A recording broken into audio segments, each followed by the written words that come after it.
Hey John, look at that little dog over there. Isn't he adorable? I think it's a corgi. They have such cute little legs.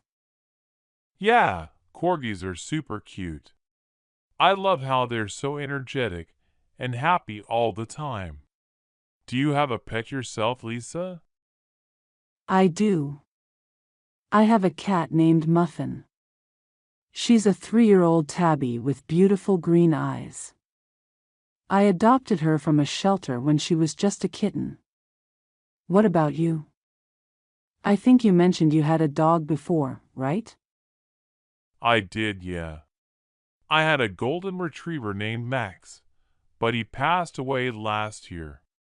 He was with me for almost 12 years. It was really hard to say goodbye, but he brought so much joy and love into my life. I'm thinking about getting another dog soon, but I'm still not sure. I'm so sorry to hear about Max. Losing a pet is never easy. They're like family. If you decide to get another dog, do you know what breed you'd like? Thanks, Lisa. I'm considering getting another golden retriever or maybe a Labrador. They're both such loyal and friendly breeds. I love big dogs because they're so affectionate and great companions. But I'm also open to adopting a mixed breed from a shelter. What about Muffin? What's she like? Muffin is such a character. She's super playful and loves chasing after her toy mice. But she's also a bit of a diva. She only eats certain types of food, and she always wants attention, but only on her terms. If I try to pet her when she's not in the mood, she'll just walk away like she's above it all. That sounds like such a cat thing. They can be so particular about everything, can't they? Max was the opposite. He would eat anything and everything. Sometimes I had to be careful because he tried to eat things that weren't food. Oh, definitely. Cats can be so picky. Sometimes I think Muffin has more gourmet tastes than I do. But I love how independent she is. She doesn't need constant attention like some dogs do, and I appreciate that balance. How did you end up choosing Max, by the way? It's a funny story, actually. I went to the breeder intending to get a smaller dog, maybe a beagle. But when I saw Max, he just ran up to me with his big floppy ears and wagging tail, and I knew right then that I wanted to take him home. He was so full of energy and curiosity as a puppy. He practically chose me. That's such a sweet story. I love how pets seem to pick their owners sometimes. When I went to the shelter, I wasn't planning on adopting a cat that day. But Muffin just came up to me and started purring and rubbing against my leg. She was so tiny and looked like she needed a home. I couldn't resist. It's amazing how pets can make such a strong connection with us from the start. Speaking of which, do you think you'll ever get another pet? Maybe a dog to keep Muffin company? I've thought about it, but I'm not sure. Muffin is pretty territorial, and I worry she might not take well to having another animal around. I've read that some cats are fine with dogs, while others can get really stressed. Have you ever had more than one pet at a time? Not really. I thought about getting a second dog at one point, but Max seemed perfectly happy being the only one. He got so much attention from everyone in the family that I think he would have been jealous if we brought another dog home. But I do like the idea of having multiple pets. It's just a matter of finding the right match. That makes sense. I think if I ever got a dog, I'd have to introduce them very carefully. I've heard that gradual introductions can help a lot, like letting them sniff each other through a door first, then slowly allowing them to meet in a controlled environment. Yeah, I've read about that too. It's all about giving them time to adjust and making sure they both feel safe. When Max was a puppy, we used to visit my friend who had a cat. At first, the cat would hiss and stay away, but over time, they became friends. They even started sleeping next to each other.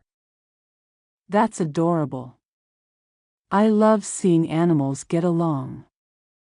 It's heartwarming to watch those unlikely friendships. By the way, have you ever thought about getting a different kind of pet, like a bird or a rabbit? I have.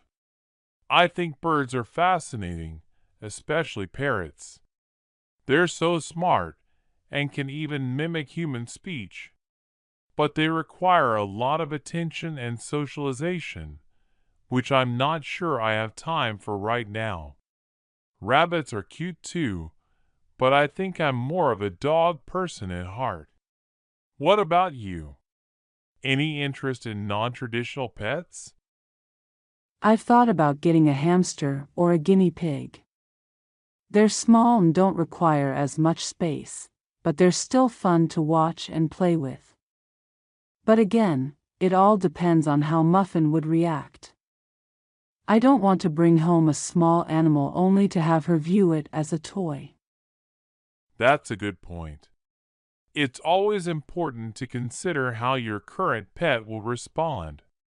I know some cats and dogs can coexist peacefully, but others just never get along. It takes a lot of patience and understanding. Absolutely. And sometimes, it's just a matter of their personalities. No two pets are the same. I know people who have cats and dogs living together in harmony, while others have to keep them in separate rooms. Speaking of personalities, Max had such a playful nature. He loved playing fetch and would chase after balls for hours if you let him. What's Muffin's favorite activity? She loves climbing. I have this big cat tree in my living room, and she's always perched at the top, surveying her kingdom. She also likes to play with laser pointers. She'll chase the red dot all over the room, and when she can't catch it, she looks at me like, "What's going on?" That's hilarious. Cats and laser pointers are a classic combo. I used to play tug of war with Max. He'd hold onto the rope so tightly and wouldn't let go. He was so strong. Does Muffin like any particular type of toy? She's a big fan of anything that crinkles. I bought her this toy that makes a crinkling sound when she bats it around, and she goes crazy for it. She'll pounce on it, roll around with it, and carry it around in her mouth like she's caught some prey. It's so interesting to see how different animals have their own preferences and quirks. Max had this squeaky toy that he loved. He'd squeak it repeatedly and then tilt his head as if he was trying to figure out where the sound was coming from. That's so cute. I think that's one of the best parts about having pets, watching them show off their unique personalities and habits. They really do become part of the family. Absolutely. I can't imagine life without a pet. Even when it's hard, like losing them, the joy and love they bring are worth it. I hope you and Muffin have many more wonderful years together. Thanks, John. I feel the same way. I'm sure when you're ready, you'll find another amazing dog who'll bring just as much happiness into your life.